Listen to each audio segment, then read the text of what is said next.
on the Texas A&M Sports Network from Learfield. Welcome to the Aggie Football Hour, brought to you by Capital Farm Credit, a leader in agricultural financing. Also brought to you in part by Coors Light, Mountain Cold Refreshment. Choose chill. Celebrate responsibly. Rudy's Country Store and Barbecue. Visit rudys.com to find real Texas barbecue near you. Twisted Tea, hard iced tea for the 12th man. Please drink responsibly. Blue Cross and Blue Shield of Texas. Through it all.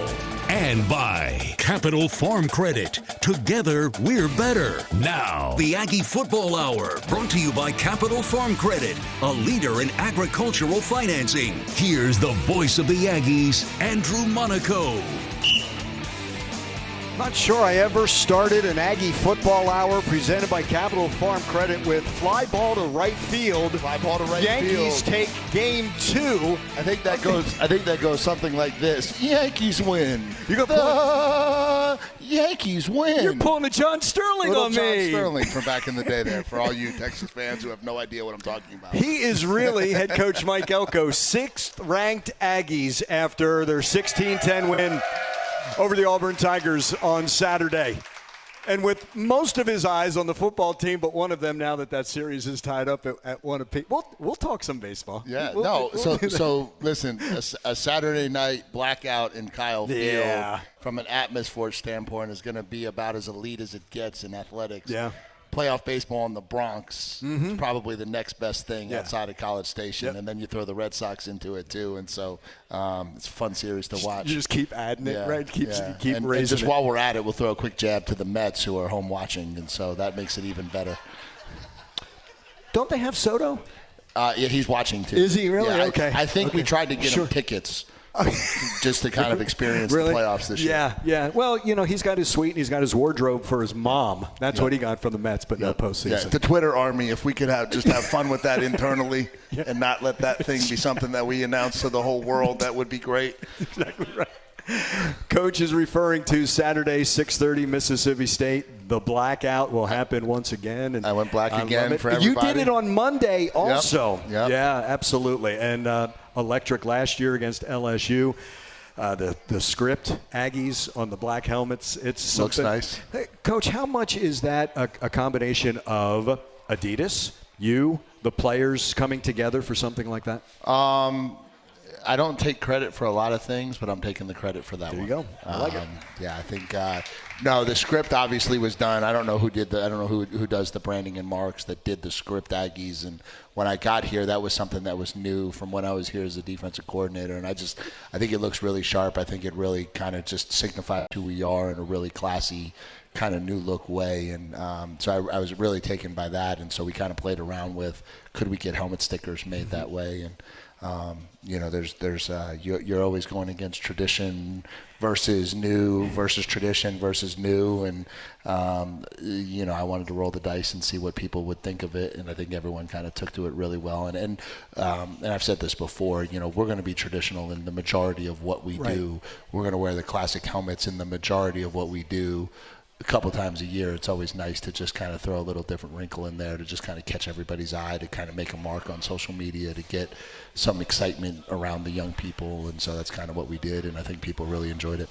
You still know it's the Aggies. It's just in black. The Aggie script, it's a great way to get it. It's like having Sarge carry the football. It's like having Sarge carry the football. You still know it's Texas A&M. Yeah. You went ice white against Notre Dame. You went all maroon, and that went over Auburn on Saturday. We did. That looked really good too. We did for sure. Yeah, no, it was good. And like things like that, I think just helps push your brand. And I think, and we've said this a lot, a large part of my job is obviously coaching football, winning football games, but there's another piece of it that is being the CEO of Texas A&M football, and we've got to grow our brand. We've got to become a nationally recognized image to people, to kids. We've got to be hot. We've got to be fresh. We've got to get the young people really excited about what we're doing at Texas A&M. That's a part of our job as we market our program. And, even if it's not something that appeals to me, I'm trying to figure out what appeals to the 17, 16-year-olds. And so sometimes you just got to make those decisions. But that's important that it's both, that they get a little bit of input, you do, and understand that hey, you're still representing Texas A&M. We have to do it the right way, right? Always.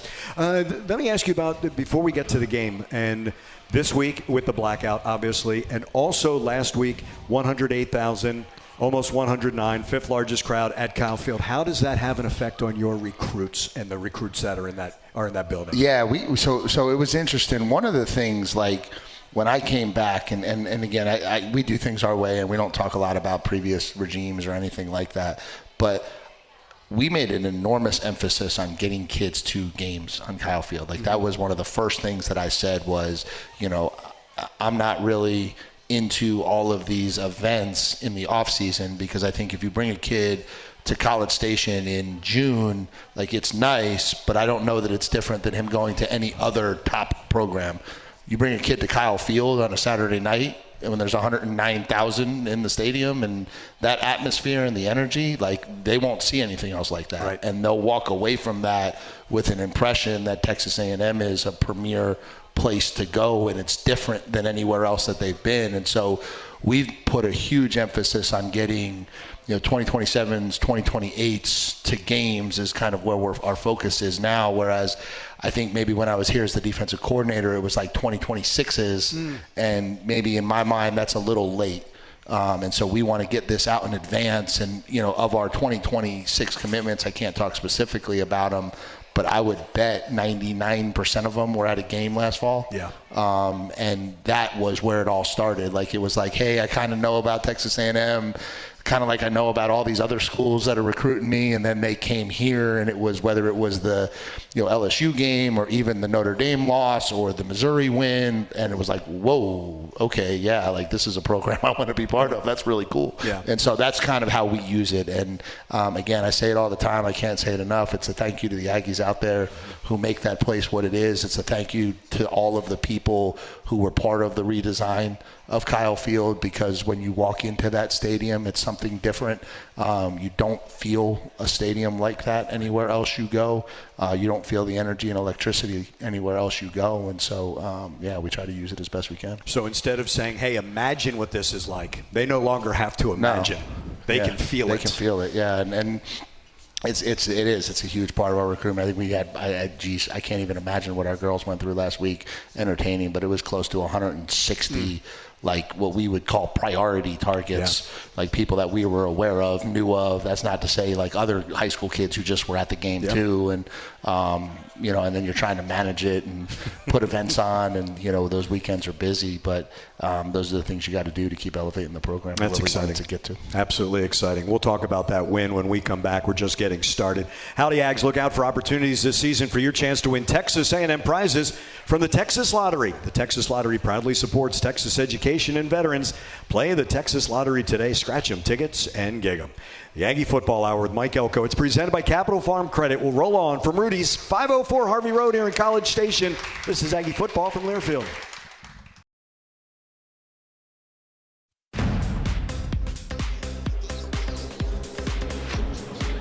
Texas Farm Bureau Insurance wants to give you a VIP Aggie basketball fan experience this year. Go to 12thman.com/maroon contest.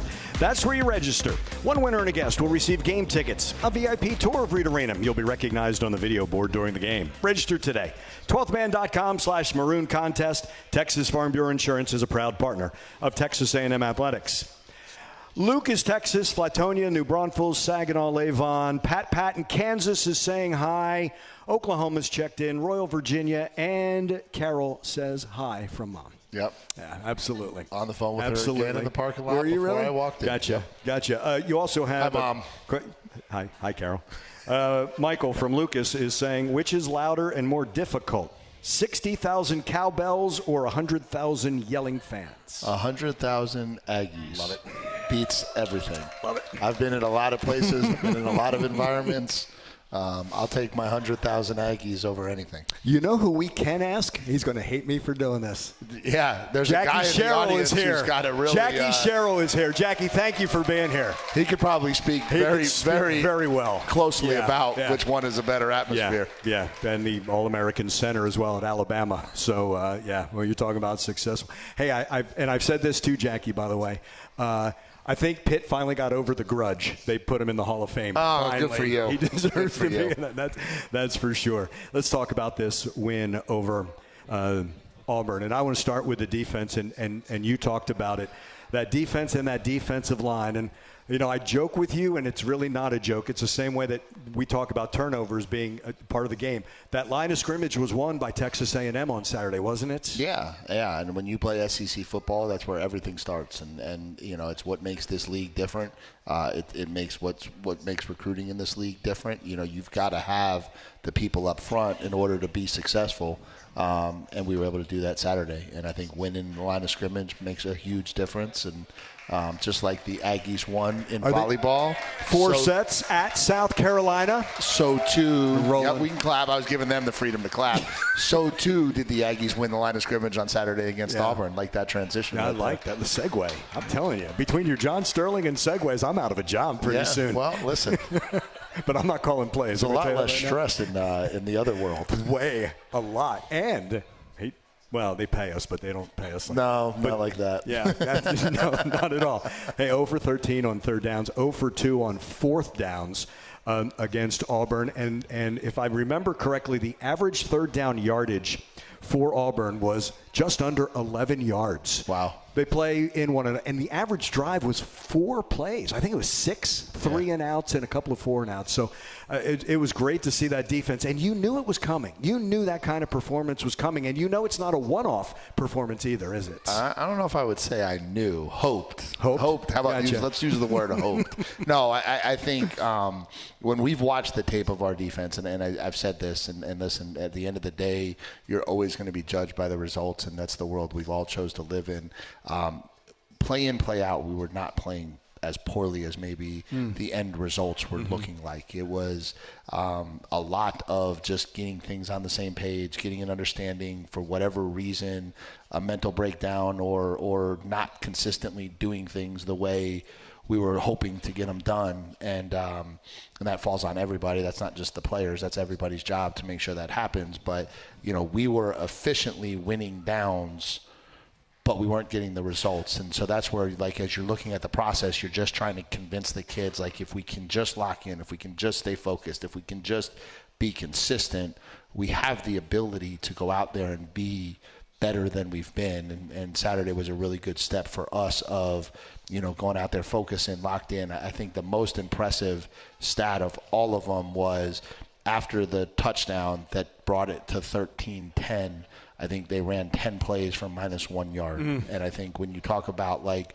resiliency and putting your back against the wall and just standing strong, like, that's what Saturday was. And so it was great to see that from the defense. Was it 1 total yard in the fourth quarter? Yeah. For them, something like that. On the last play. Yeah, I think it was 2 on the touchdown.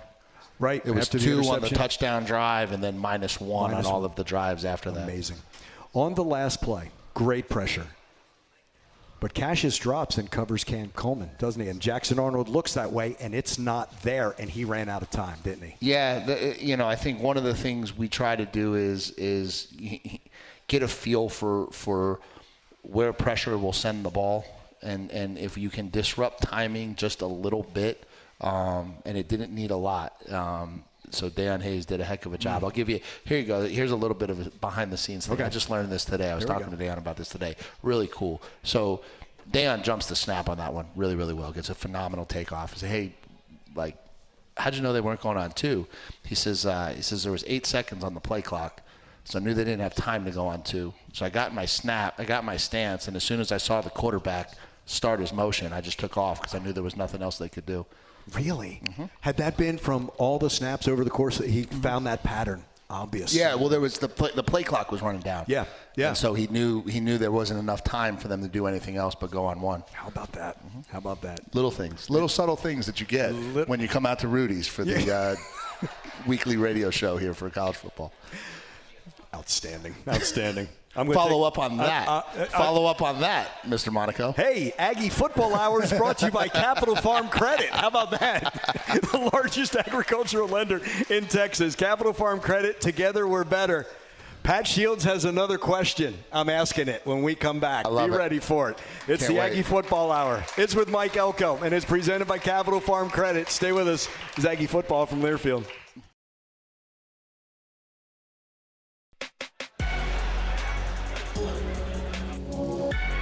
We continue.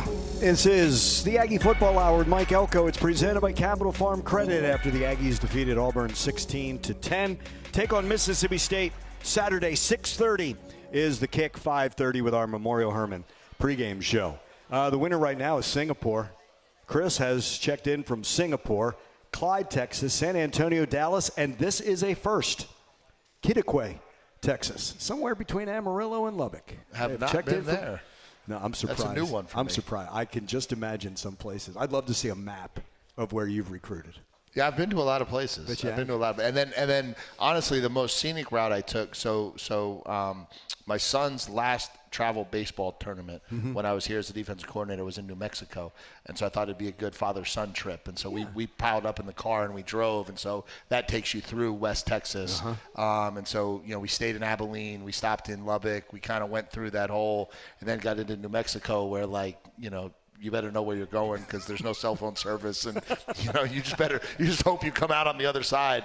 And we did, but that's probably the most of West Texas that I got a chance to see. Speaking of travel, here we go. It's your Capital Farm Credit question. Yeah. Although we're only in day 3 of the Coaches to Cabo campaign. Yeah. Yep. Do you anticipate having enough of a surplus to finally take Mrs. Coach Elko to Hawaii? All right, so I'm going to answer that one on a couple different levels. Okay. So I will take Mrs. Coach Elko to Cabo just because she deserves to go to Cabo and I love her. So we'll do that for sure. My hope is that I don't have any money in the Coaches Cabo Fund, and I will happily donate my own to go do what we've got to do. So my hope is I don't have to actually collect on that. But no, we joke. We one of the things with NIL nowadays is so much of the structures are changing towards an NFL model, right? And that's just kind of the world we're adjusting and adapting to. And so that's kind of what we've kind of done with a lot of our things. And so we have kind of a fine system for some of the different things, academics and those types of things. And I always joke with the kids. I said, gosh, you guys keep missing class, and we're going to go to Cabo as a staff on you guys. I appreciate it. Thank you. And so when I went in on Monday, I was trying to figure out what are we going to do? How are we going to try to do something different? We've got to try to change it and do something different and break this rut. And so that was where the Cabo Fund idea came from. That was fantastic. Yeah. Talk about that, because you were saying pre and post snap is the ones, and you said of the 13 penalties, you could understand maybe 2 of them. How do you fix it? Why is it happening? Yeah, I just think pre-snap penalties are brutal. To me, and I take it very personally, I think that's a sign of a poorly coached team. I do. And so, when you're jumping off sides and you're not doing the things that you should be doing from a focus standpoint, that's extremely frustrating as a coach. The post-snap penalties are the same. When that's, to me, a lack of discipline and a lack of commitment to the team. Then there's inaction penalties, and you're playing the game and you're competing, and you kids want to win so badly, and a lot of our penalties were inaction penalties. We just, in my opinion, just got a little bit. I don't want to use the word lazy because that's the wrong suggestion, but just lapsed in our ability to keep our hands inside and let go of a guy when he gets outside the framework of our body. I think in some instances we really were straining so hard to try to do something. Al Regis is running so hard to force the punt, and then he runs and he glazes the punter. You can't do that. Right. But there's other things that you can't do that are worse. Yeah. And so, I think it's just conversations. I think it's trying to get them to understand it. I mean, we have refs out of practice every day. We go over the penalty report every day. This is all the way back to spring ball. We have never had a practice with this football team that didn't have refs officiating practice, going over, we do all of the things that we should do. we just have to take it over to the field and carry it out the right way. And so I think that's kind of what we've got to get done. Is that the many ways when you talk about focus, is that part of the focus for each of the players? Yeah, it is. And it's the biggest challenge. We talk, so you hear so much of the post-practice stuff, but like it's so much of the messaging we talk about because it's so against what common is today, right? Common is today 4 seconds, Instagram Reels, right. TikTok, like it's all fast excitement, then move on to the next. And what a football game is like 3.5 hours of monotonous, the same thing over and over with a TV timeout to take your focus away and crowd to take your focus away. And hey, you're out this series, but you're in the next series and you have to be as focused as you like. That's what football is. And that's so counter to what society is right. in a lot of ways today. And so you're fighting human nature a lot when you talk about trying to get what you need to get out of a football team. And it is what it is, but that's the challenge. The challenge is you being able to stay at an elite focus level for a long period of time amidst a whole bunch of distraction and things that can pull you away from it. When we come back, it's The Bridge, and we will hear Will Lee talk about how excited he is when that defense gets to go on third down. The Bridge is next as we continue Aggie Football Hour with Mike Elko. It's presented by Capital Farm Credit. This is Aggie Football from Learfield.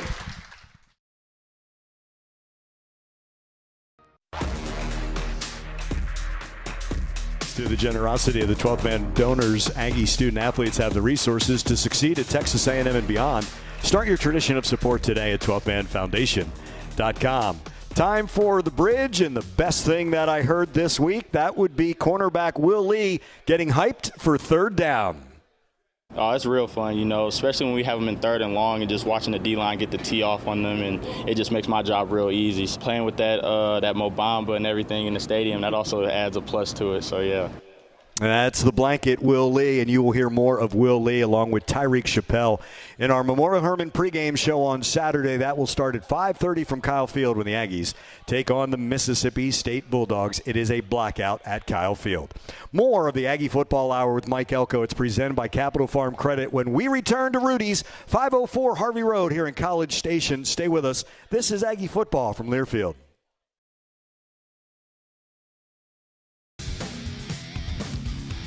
Aggies score a taste touchdown at your next tailgate with Hellmann's Real Mayonnaise, the official mayonnaise of Texas A&M Athletics. Do dip with Hellmann's and do no wrong.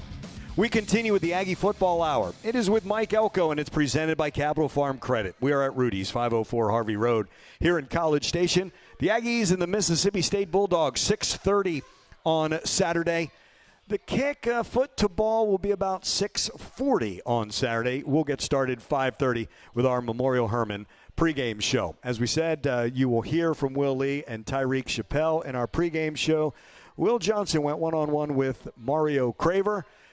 Mario won that one-on-one, but they all do when they go up against Will. Mississippi State comes in 4-1, 0-1, overtime loss to Tennessee. That was last Saturday. That was at home. They are on the road for the first time this season. They had probably the eye-opening win would be over Arizona State earlier this season, and it was an overtime affair against Tennessee, 41-34. So Mississippi State not ranked, but very similar to Auburn. They've caught a lot of people's eyes. Second-year head coach Jeff Lebby has a talented quarterback in Blake Shapen.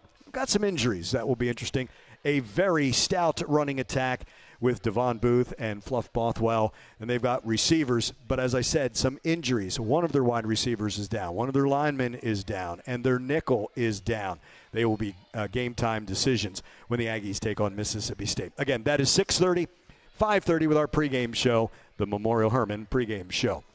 More of the Aggie Football Hour. It is with Mike Elko, and it's presented by Capital Farm Credit. When we return, this is Aggie Football from Learfield.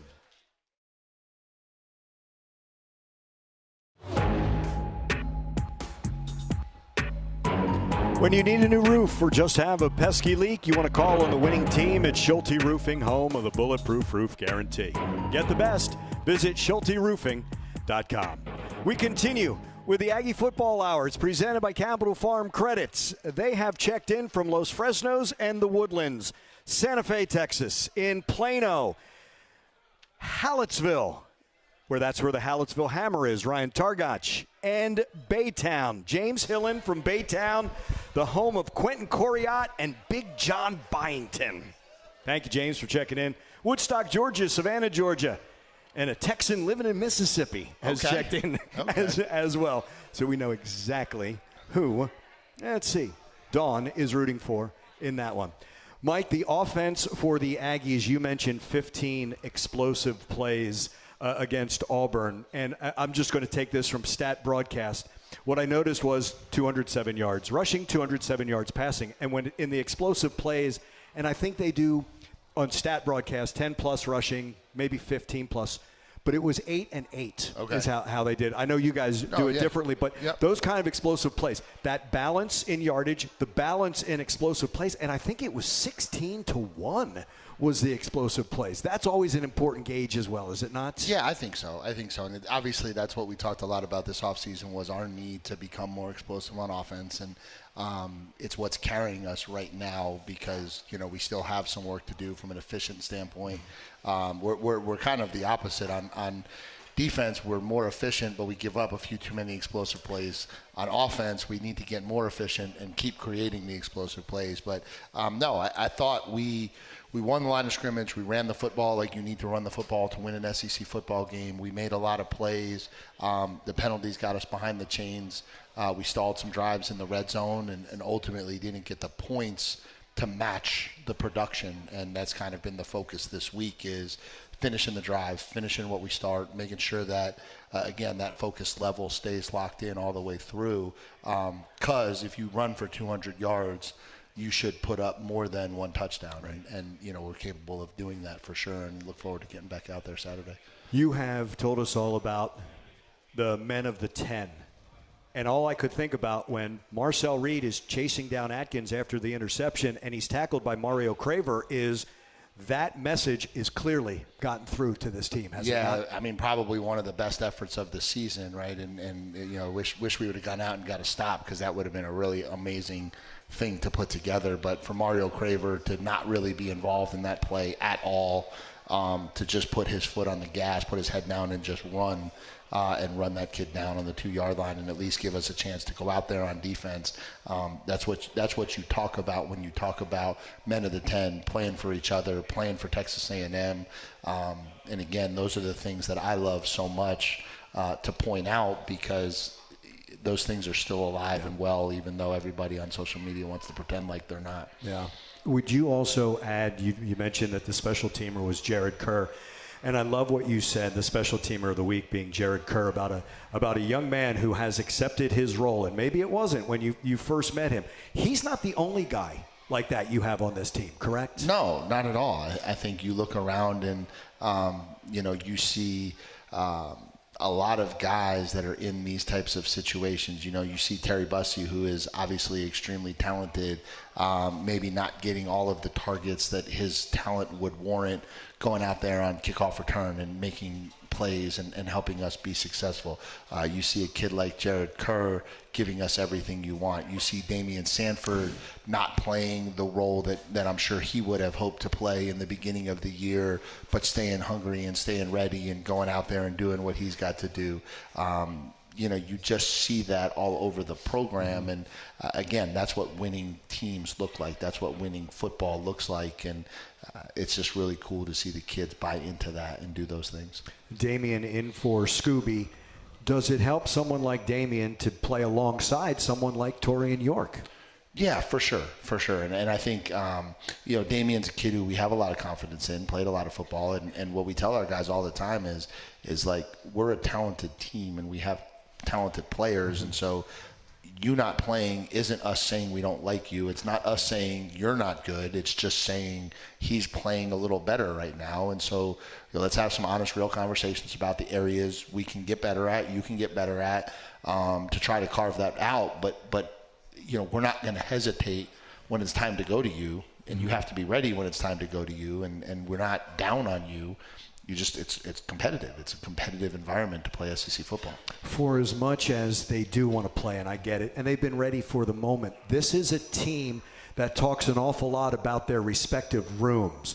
You get the running backs together, and they brag about their room. as the offensive line does, defensive line, the linebackers do. That's also something special, is it not? Yeah, for sure, and that's where it all starts, right? And you know, we're one big family in Texas A&M football, but like everybody else, you know, everyone's got their pockets, and you know, you're with those people so much. You lift with them all off season. You're in and around them in the meeting room all the time. You're at practice with them all the time, and we talk a lot about like the balance, you know, Reuben Owens and Le'Veon Moss, great example because you brought up the running backs, right? They compete with each other every day, right? There's one football and it gets handed to one person. And so, you know, you throw that whole stable in a room and they've got to compete and they got to battle every single day for carries, and only one person gets the majority of them and the rest get kind of spread around.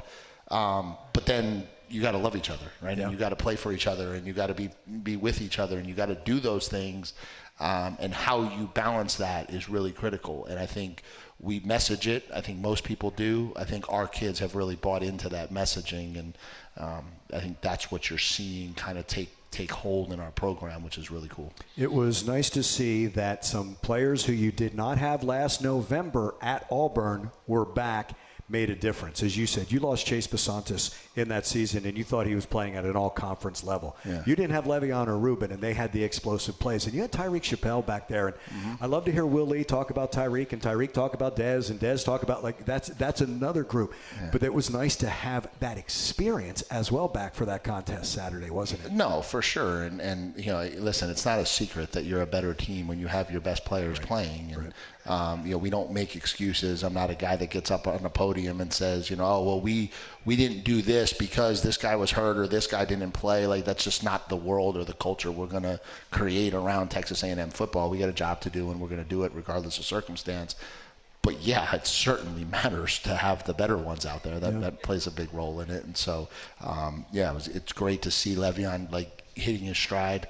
Yeah. You know, it's really cool when things that I say actually play out the way that I say them. I think maybe people are starting to understand that I just kind of say what's on my mind. And I kind of don't just BS stuff all around. And so it was like, Le'Veon's going to work his way into the season. He's healthy. He's going to be fine. We'll have him ready, and when we hit SEC play, he should start hitting his stride. And I think 139 yards was Saturday, and that'll do it. Amazing, not just his yards after contact, Mike, but the lack of negative plays. He gives you, it's at least no gain, but it's rarely no gain. I think that was it 2 plays all of last year were negative plays? That's amazing. He's really good. Yeah. Like, I mean, I don't. And he's proved it to you, though. People around me know, like, I'm not like you know, the most optimistic human on the planet. I tend to see things through a little bit of a darker lens. But yeah, he's a really good player. Yeah, like, but he's proven that to you. He wanted to be the number. He wanted to be RB1. Yeah, and he has done everything he's had to do, has he not? Yeah, and I think like the growth of him as a man, and I think he would tell you that. In terms of how he takes care of his body, how he prepares, how he practices. He has always been this talented. He hasn't always been this productive in his career here at Texas A&M. And again, that's part of what we're trying to harness. Like when we talked about, like, stop talking about who we can be and let's just try to go to work and become something. Like, that's the epitome of it, right? Like, I don't care what you were. I don't care what you can be. Like, you're now a guy who's going out and producing, and here's the path to being a productive football player.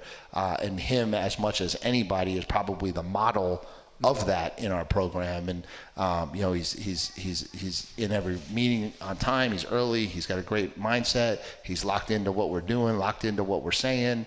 All of that stuff goes a long way for him playing the way he does, and then obviously for him then developing into that NFL caliber player, not just a talented player, but like a kid who plays the game at a high level on Saturdays, so that he is, you know, attracting that attention that he wants to attract for himself beyond college football.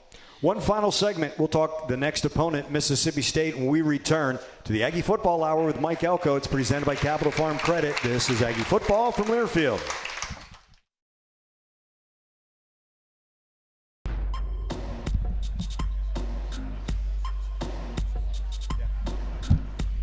Rudy's is a proud sponsor of Aggie Football. Be sure to stop by your local Rudy's or Rudy's.com for some real Texas barbecue. Enjoy 100% oak smoked meats, delicious sides, Rudy's signature sauce.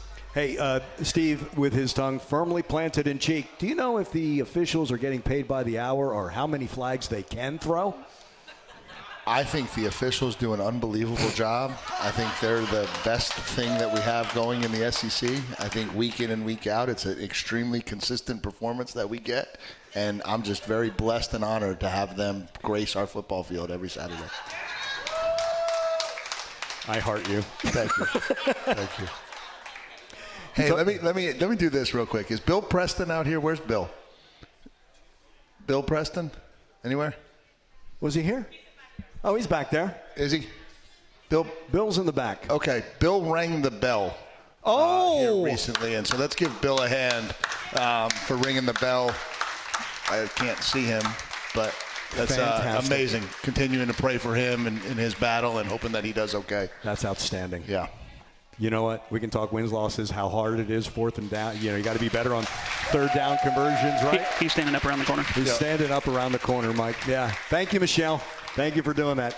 Yeah, that pales in comparison, right? It does. That's a battle. That's the battle you have to win. Well, that's the Aggies, right? Like we do what we got to do, and football matters an awful lot around here, but being an Aggie means a lot more, and this family that goes beyond the game of football and what we stand for is something that's really cool to be part of. I'm glad you did that. Mississippi State, you talked about them being kind of spread and physical, and all I could think about, you joked and said when we talked about dual threat quarterbacks, that means they couldn't throw. And when you talked about spread teams in the past, right? They're probably more finesse, which was another way of saying not physical. That's not the case with this Mississippi State team, correct? No, I don't think so. I think it's they have a really unique system, and this is the Art Briles tree of offense, and it's been unbelievably successful everywhere it's been, and it's a modern day version of the old triple option is really what it is. You know, there's a read on every play, and if you commit numbers to the pass, it's going to be a run against a really physical offensive line, and if you commit numbers to the run, they're going to have access throws all over the field. They spread you sideline to sideline, and it's a challenge. It has been year in and year out, and I think Jeff Levy does a phenomenal job running it, and we're certainly going to have our hands full with it Saturday night. When Rich Brooks was at Kentucky, and when he talked about playing Mississippi State in the SEC, he said you felt that game because their defense was always physical. You felt that game well past Monday or Tuesday. Kind of underrated because I understand Mike Leach was there. We did that. But Mississippi State has always been a physical defense as well, has it not? Yeah, it's a blue-collar group. They'll punch you in the mouth. They always have. They play the game really, really physically. They play the game really well. They play with a chip on their shoulder. And we certainly have not had the best track record over our time in the SEC against them. And again, that's part of been the messaging this week is you've got a really, really good football team coming in here Saturday night, a team that we have struggled with historically. And, they're going to obviously come in here fired up with their shot to take down a team that's fairly highly ranked and is undefeated. And so our ability to match that level is going to be really, really critical this week. A couple of teams that go in with some confidence, don't they? They do. They do, yeah. And you can see, I said this in the presser, and it's really true, like you can see energy and you can see belief when you watch film, just in how people play, what the sideline looks like, what does the energy look and feel like, and they have a lot of energy. Yeah. And that's something that says that, hey, I really like my coach, I really like what's going on around here. I really believe in what we're doing, and then that goes an awful long way when you play somebody on a Saturday. We'll see you on Saturday. Beat the hell out of Mississippi State, my friend. That's the plan, buddy. Appreciate you guys. Thank you all for coming out. Look forward to seeing everybody at Kyle Field. Blackout Saturday night. Thanks and gig 'em. 6:30 is the kick time. 6:40 foot to ball. 5:30 with our Memorial Hermann pregame show. The Aggies and the Mississippi State Bulldogs. He is head coach Mike Elko. My thanks to Tony O'Neill, the producer of the Aggie Football Hour, presented by Capital Farm Credit. Kevin Menchow is our engineer here at Rudy's, 504 Harvey Road here in College Station. Again, 6:30 on Saturday, 5:30 with our pregame show. It is a blackout at Kyle Field. We will see you then. We thank you so much for joining us here at Rudy's, all along the network. Behind the mic on Facebook, I'm Andrew Monaco. Thanks and gig 'em. This is Aggie Football from Learfield. You've been listening to the Aggie Football Hour, brought to you by Capital Farm Credit, a leader in agricultural financing. Also brought to you in part by Coors Light, Mountain Cold Refreshment. Choose chill. Celebrate responsibly. Rudy's Country Store and Barbecue. Visit rudys.com to find real Texas barbecue near you. Twisted Tea, hard iced tea for the 12th man. Please drink responsibly. Blue Cross and Blue Shield of Texas. Through it all. And by Capital Farm Credit. Together, we're better. The preceding has been a Learfield presentation on the Texas A&M Sports Network.